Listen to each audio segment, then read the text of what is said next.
Hey, I'm Paula. This is How to Make Dinner, and today I'm talking about sourdough starter and a few of the lovely things you can make with it.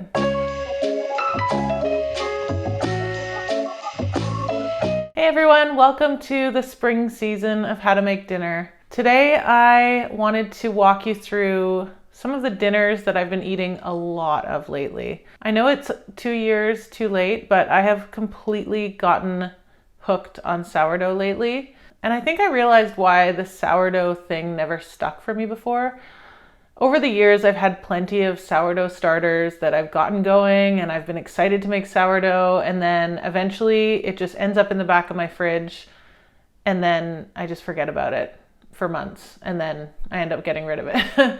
And I think the reason is because I was so hung up on making sourdough bread. And if I didn't make bread, then I didn't make anything. And it was just sourdough starter just sitting in the back of my fridge, waiting to do something for me. And yeah, I didn't do anything with it. So recently I've been watching a lot of YouTube. I call it Sourdough TV.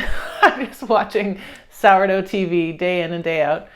And I've watched quite a few videos that have helped me a lot, both to show me how to get the best sourdough bread, but also how to use the sourdough starter in so many different ways. And I think something that was holding me back from these sourdough starter recipes before is the word discard.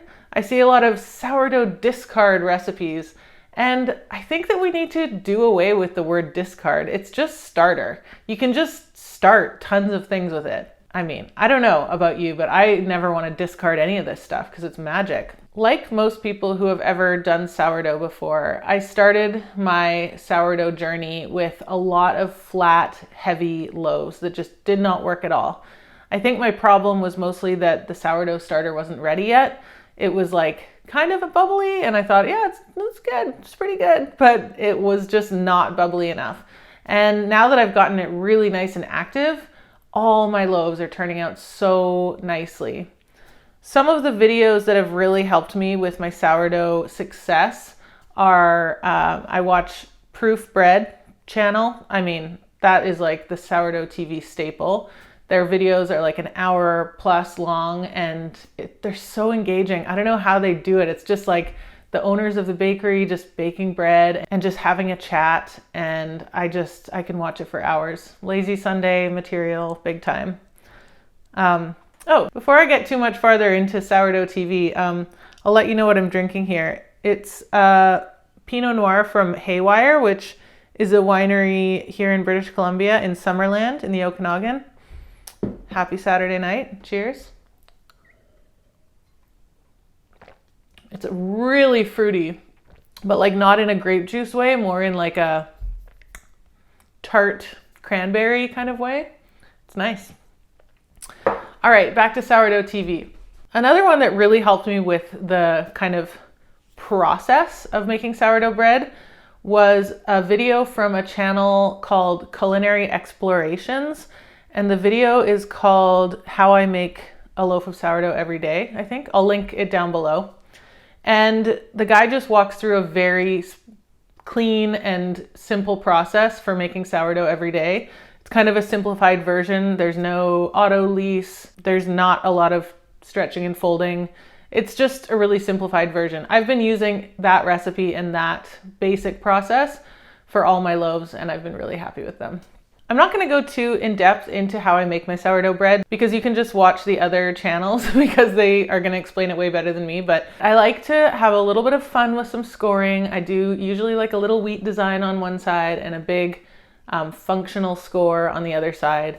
The real game changer when it comes to the crust I found was definitely putting a pan with some water in it in the bottom of the oven. I don't use a Dutch oven to bake my sourdough loaves. I just slide the bread right onto my pizza stone on a piece of parchment paper and then put a roasting pan on top. And that seems to work really well. And then after 20 minutes, I take the pan of water out and then take the lid off and bake it for another 30 minutes. The best trick that I picked up from that Culinary Explorations channel is he says, use a sensible hydration. He says it a bunch of times and I'm like, I just kind of clued in. Like, I was definitely trying to be a hero with my hydration levels in the past. I would make it super sticky and wet, like it's not real sourdough if it's not like, this amoeba-like dough. And I think you kind of need to just start with a bit of a sensible hydration, at least until you get good at it and you really get a feel for the dough. So that tip helped an awful lot. And yeah, I've been making a lot of sourdough bread for sure. I've been eating a lot of it, giving some away. The other day I had a real excess, so I made some really nice French toast for breakfast for all of us. Had a little blueberry yogurt topping with some maple syrup, and that was great. I used my favorite griddle pan for that, and I'll leave a link for that griddle pan down below too, because it's pretty solid. I've been using it for a while now and I really like it. Making full-on sourdough bread is a bit of a commitment. It does take some time. You do have to start making it the day before you want to eat it, at least. And, it's a bit of a process. But the good news is I'm more into the other stuff that I've been making with sourdough starter that isn't bread. The quick things, the things that you can just make at the drop of a hat when you have sourdough starter in your fridge or on your shelf at home. You can just bust it out and turn it into stuff, and it's so good. For these ideas, I've been binging on the channel called Farmhouse on Boone. It's, a family of 9, I believe, 7 kids in the family, and they live somewhere in the Midwest, I believe. And, they're just doing the homesteading thing, homeschool, and lots of sourdough making and lots of fermenting and chickens and cows and the whole shebang. It feels kind of weird to talk about other YouTubers' ideas, especially when they have way more of an audience than me, but something tells me that the audience here in this channel is a little bit different from the audience of the, homesteading family of 9 in the Midwest. I could be wrong. Lisa from the Farmhouse on Boone has tons of really great ideas for sourdough starter recipes, and I've been using some of them like multiple times a week, and it's just great. The first one I want to talk about is the pizza. So I used to make little, sourdough discard,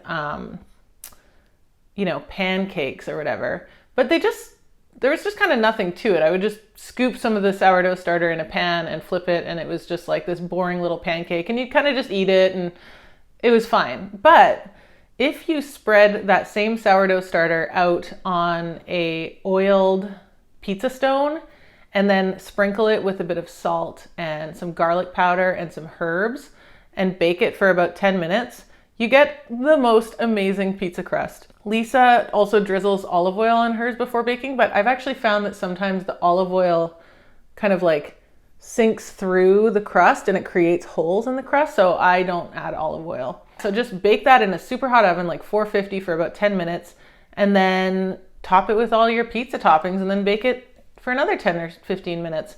The one that I've got here is a little bit underbaked. I probably could have baked it a little bit longer and gotten some more color on it, but it was still so good. I just put, tomato sauce, a bit of ham, a bit of pineapple. I had a few hot peppers, just whatever I had lying around in the fridge, and made myself a little personal pizza, and it was so good. And honestly, I've been making these pizzas a couple times a week because I've got the starter. It's just sitting in my fridge. Might as well just spread it out onto a pizza stone and make basically an instant pizza. It's just great. The other thing that I picked up from the Farmhouse on Boone channel is sourdough skillet, which is so darn clever and so easy. And again, I've been making it probably once a week at least for the last few weeks. All you do is take a cast iron pan, fry up a mixture of whatever you want. Like maybe it's a little bit saucy. It could be creamy. It could be like a creamy stewy mixture. It could be like a mushroomy chicken winey mixture. This one that I actually had made some venison tacos a couple nights before. So I had some leftover ground venison And into that, I just added some red peppers and black beans and a bit of crushed tomatoes. And it just had a little bit of a makeshift chili kind of vibe. And before you say anything about the tomatoes, I know that it's not advisable to use anything acidic in a cast iron pan, like tomatoes, for example. But I do find that certain cast iron pans, like ones that have been well seasoned for years and years and years and years, they can totally take a little bit of tomato product and hold up just fine. I do have another cast iron pan that I seasoned myself, didn't buy it secondhand, I bought it brand new, and I seasoned it myself like not that long ago, and I don't trust it with something like tomatoes because it's just not, I just don't think the seasoning is that locked in yet, you know, like it needs a few more layers or a few more years of oily grease on it.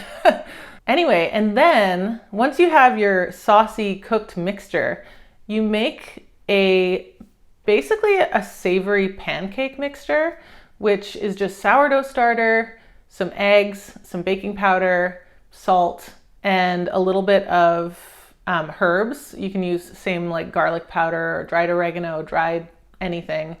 And this is exactly how you would make sourdough pancakes, by the way. You would maybe just make it sweet if you were making a sweet pancake. But yeah, you just mix that up and then pour it on top of the meaty, stewy skillet mixture that you have, and then sprinkle some cheese on top. This part is the best part because it makes such a nice crackly crust. And then you just bake the whole thing in the oven at about 400 degrees for 25 minutes or so. And you end up with this really nice baked pie kind of thing. It's almost like a pot pie, but the top crust is like a tender, soft pancake crust. It's just great. I guess you could do it without sourdough starter too. You could just make a savory pancake mixture and pour it on top of whatever in the oven. That would work fine too, but I'm totally loving this skillet thing. And I just feel like you can throw anything in there and it'll be good. Other recipes I've seen floating around with sourdough starter, crackers, lots of great crackers. There's tons of like cinnamon buns, English muffins, and of course pancakes, waffles, all of these things that you can make with sourdough starter. So make a bunch of starter, use it for all kinds of stuff, make bread once in a while if you want. This is my sourdough starter. I keep it in a crock type container, which I feel like works really well. It's about this consistency. It's quite fun. I'm not really doing anything with it at the moment, so this is just sitting in my fridge, but if I decided I wanted to use it for something, I could use it as is for the skillet or for the pizza. If I wanted to make bread, I would feed it, and I would feed it quite a bit. So like at least double what it is right now. I would at least double the bulk of it. And then I would leave the starter out on the counter overnight, and then in the morning it would be ready for me to make bread with it. So that's what I've been making lately. I've been making a lot of dough. I've been eating a lot of bread. I've been making a lot of sourdough starter goodness. And yeah, this is, none of these things are my ideas. These are all other people's ideas and recipes, but you know, the show isn't how to make a recipe, it's how to make dinner. And this is how I've been making dinner lately. So I hope you found this video helpful. And if you have any sourdough related questions, feel free to drop them below. I'm definitely not the expert though, but let's have a little conversation down there. I'm sure we'll get to the bottom of whatever you're struggling with. Or if you have any hot tips or critiques on my bread, feel free to leave those below too. I can totally take it. And I guess that's it. Thanks so much for joining me today to talk about sourdough stuff. And I hope you liked this video. If you did, feel free to leave a like. And if you want to see more videos like this, feel free to subscribe if you haven't already. And I'll see you next week.